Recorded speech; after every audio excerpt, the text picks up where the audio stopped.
എല്ലാവർക്കും പാറൂസ് വ്ലോഗിലേക്ക് സ്വാഗതം. ഇന്നത്തെ നമ്മുടെ സ്പെഷ്യലാണ് ബ്രിഞ്ചാൾ സ്റ്റഫ്ഡ് മസാല. അതിനു വേണ്ടിയുള്ള ഇൻഗ്രീഡിയൻസ് എന്തൊക്കെയെന്ന് നമുക്ക് നോക്കാം. ബ്രിഞ്ചാൾ മീഡിയം സൈസ്, ഈ സൈസ് ആയിരിക്കണം, അധികം വലുതാവാനും പാടില്ല കേട്ടോ.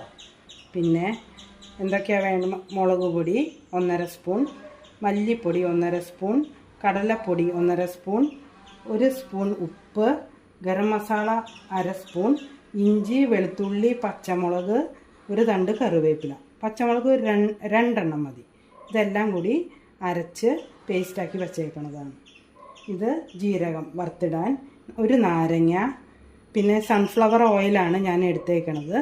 നിങ്ങൾക്ക് ആവശ്യമുണ്ടെങ്കിൽ വെളിച്ചെണ്ണ ഉപയോഗിക്കാം. പിന്നെ 3 തണ്ട് കറിവേപ്പില. ഇനി നമ്മൾ ഈ ബ്രിഞ്ചാൾ നാലായിട്ട് മുറിച്ചതാണ് ഇനി കാണിക്കാൻ പോകുന്നത്.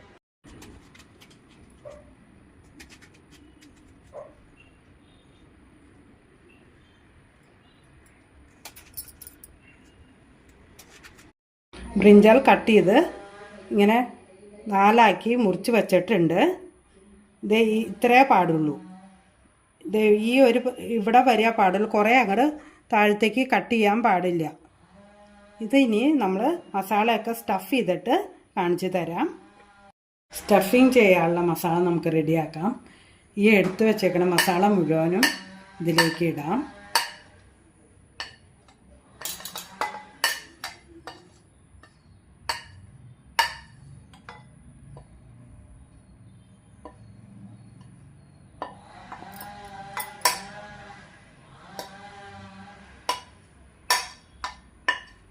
ഇൻഗ്രീഡിയൻസ് ഒക്കെ ഇത്രയും തന്നെ എടുക്കണമെന്നില്ല. ഇതിപ്പോൾ 5 എണ്ണം എടുത്തിട്ടുള്ളൂ, അതുകൊണ്ടാണ്. ആവശ്യമുണ്ടെങ്കിൽ നമുക്ക് കൂടുതൽ എടുക്കാം. കൂടുതൽ ബ്രിഞ്ചാൾ ഉണ്ടെങ്കിൽ കൂടുതൽ ക്വാണ്ടിറ്റി എടുക്കേണ്ടി വരും കേട്ടോ. ഇതിപ്പോൾ കുറച്ചല്ലേ എടുത്തിട്ടുള്ളൂ, അതുകൊണ്ടാണ്.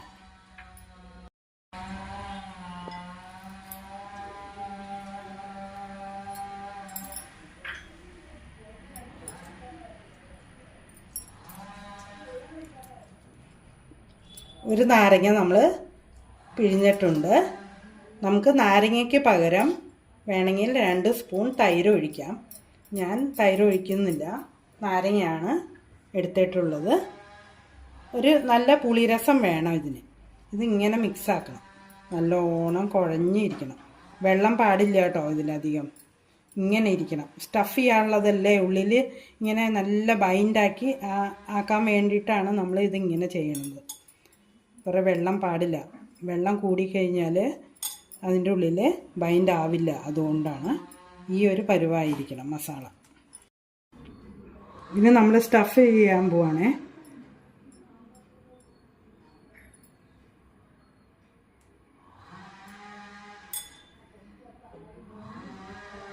ശ്രദ്ധിച്ചിട്ട് വേണം ഇതിൽ സ്റ്റഫ് ചെയ്യാൻ. ഇത് മുറിഞ്ഞു പോവരുത്, പൊട്ടിപ്പോവരുത്.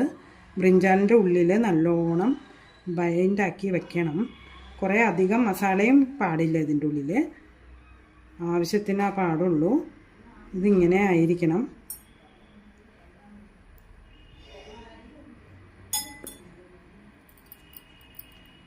നോക്കൂ, ബൈൻഡാക്കി ആയിട്ട് ദേ ഇങ്ങനെ നല്ല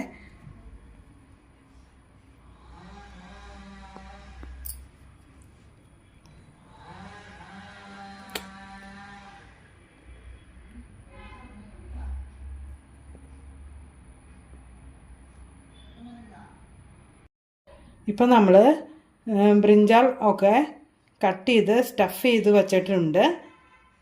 അപ്പോൾ അത് ഇങ്ങനെ ആയിരിക്കണം. ഇതെല്ലാം റെഡി ആയിട്ടുണ്ട്. ഇനി ഇത് നമ്മൾ ഫ്രൈ ചെയ്യാൻ പോവാണ്. ഇനി ബ്രിഞ്ചാൾ ഫ്രൈ ചെയ്യാൻ വേണ്ടിയിട്ട് നമ്മൾ പാൻ വച്ചു, സ്റ്റൗ ഓൺ ചെയ്യാൻ പോവാണ്. ഇനി പാൻ ഒന്ന് നല്ലോണം ചൂടാവണം. പാൻ ചൂടായി. ഇനി നമ്മൾ സൺഫ്ലവർ ഓയിൽ ഒഴിച്ച് കൊടുക്കുകയാണേ.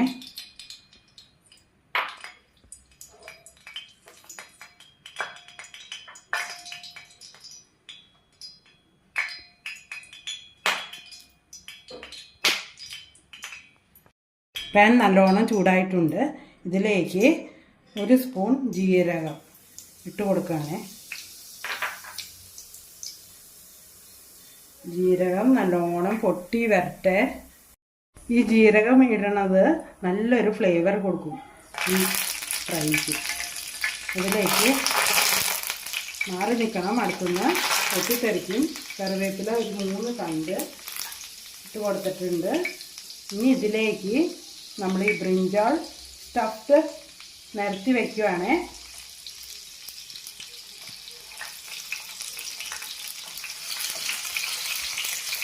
ശ്രദ്ധിച്ചിട്ട് വേണം ചെയ്യാൻ, കയ്യിലേക്ക് പൊട്ടിത്തെറിക്കരുത്.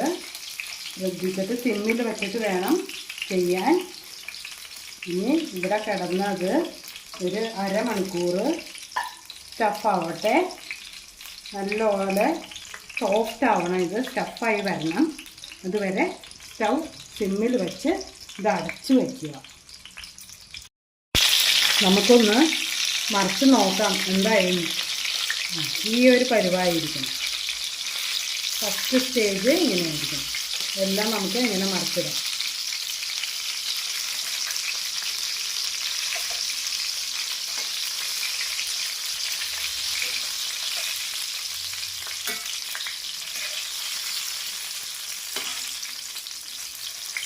ഇപ്പം നമ്മൾ ബ്രിഞ്ചാൾസ് ഒക്കെ മറിച്ചിട്ടിട്ടുണ്ട്.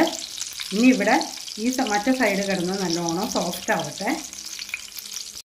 ഇത് കുറേ അധികം സമയം എടുക്കും.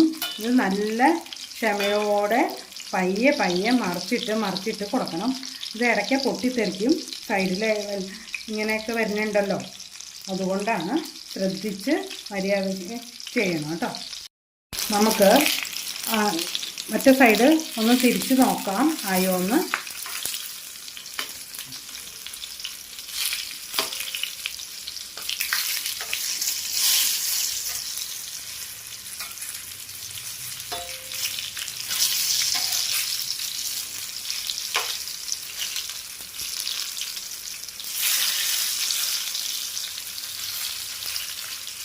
ഇത് കരിയാനും പാടില്ല, നല്ല സിമ്മിൽ വയ്ക്കണം. മസാല ഉള്ളിൽ കിടന്ന് നല്ലോണം ഈ ഫ്രൈ ആയിരിക്കണം. ഉള്ളിലത്തെ മസാല വേവണം. അതുവരെ നമുക്ക് ഇങ്ങനെ തിരിച്ചും മറിച്ചും ഫ്രൈ ചെയ്തുകൊണ്ട് ഇരിക്കണം.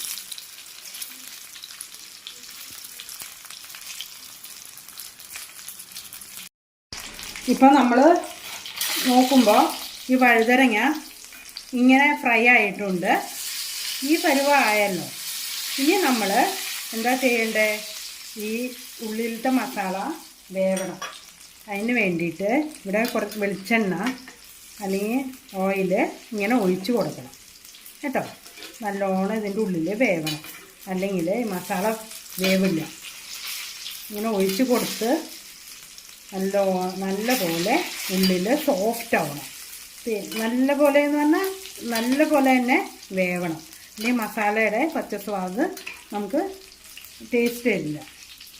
ഈ ഫ്രൈയുടെ ഇതെന്ന് പറയണത് ഇതിൻ്റെ മസാലയും ഇതെല്ലാം കൂടി ബൈൻഡായിട്ട് ഇതുവരെ എല്ലാവരും കഴിക്കും. അതുവരെ നമ്മളിത് ഫ്രൈ ആയിരിക്കും, നല്ല സോഫ്റ്റ് ആയിരിക്കണം. അപ്പോൾ നല്ല രുചിയാണ്.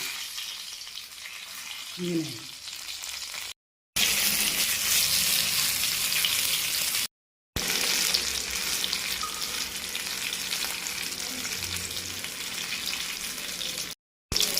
അപ്പോൾ നമ്മൾ തിരിച്ചും മറിച്ചും കുറേ നേരം ഒരു അരമണിക്കൂർ ഇട്ടിട്ട് നമ്മൾ നോക്കുമ്പോൾ ഈ വഴുതനങ്ങ ഇങ്ങനെ ആയിട്ടുണ്ട് കണ്ടോ. മസാലയൊക്കെ നല്ലോണം പിടിച്ചിട്ടുണ്ട്. ഒന്നും കൂടി ആവാനുണ്ട്. ഇങ്ങനെ നോക്കണം നമ്മൾ, മസാലയൊക്കെ ഒന്ന് വെന്തിട്ടുണ്ടോ. ഇങ്ങനെ ഒഴിച്ച് കൊടുക്കണം കേട്ടോ. ഈ ബാക്കി വന്ന എണ്ണ ഇങ്ങനെ ഒഴിച്ച് കൊടുക്കണം. ഇതിൽ ആ കറിവേപ്പിലയും ആ ജീരകത്തിൻ്റെ ഒക്കെ ഫ്ലേവർ നല്ലപോലെ ഇങ്ങോട്ട് അടിക്കുന്നുണ്ട്. അപ്പോൾ അതിൻ്റെ ഒരു ടേസ്റ്റ് വ്യത്യാസമാണ്, നല്ലൊരു ടേസ്റ്റാണ്. ഇത് നല്ല രുചികരമാണ്. നിങ്ങൾ ഉണ്ടാക്കി നോക്കണം കേട്ടോ വീട്ടിലൊക്കെ. ഇതിപ്പോൾ നമ്മൾ മണ്ഡലക്കാലമൊക്കെ ആണല്ലോ, നോണൊന്നും കഴിക്കാൻ പറ്റില്ല. അപ്പം അതിന് പകരമായിട്ട് വഴുതനങ്ങ ഇഷ്ടം പോലെ ഇപ്പോൾ ഉള്ള സീസണാണ്. അപ്പോൾ നമ്മൾ ഇതൊക്കെ മേടിച്ചിട്ട് ഇങ്ങനെ ഉണ്ടാക്കി നോക്കണം കേട്ടോ. നമ്മുടെ സ്റ്റഫ്ഡ് ബ്രിഞ്ചാൾ മസാല റെഡി ആയിട്ടുണ്ട്. ഇതായിരിക്കണം ഫ്രൈൻ്റെ പരുവം. ഇനി ഇത് ഒരു സെർവിങ് ഡിഷിലേക്ക് മാറ്റാം കേട്ടോ നമുക്ക്. എന്നിട്ട് കാണിക്കാം.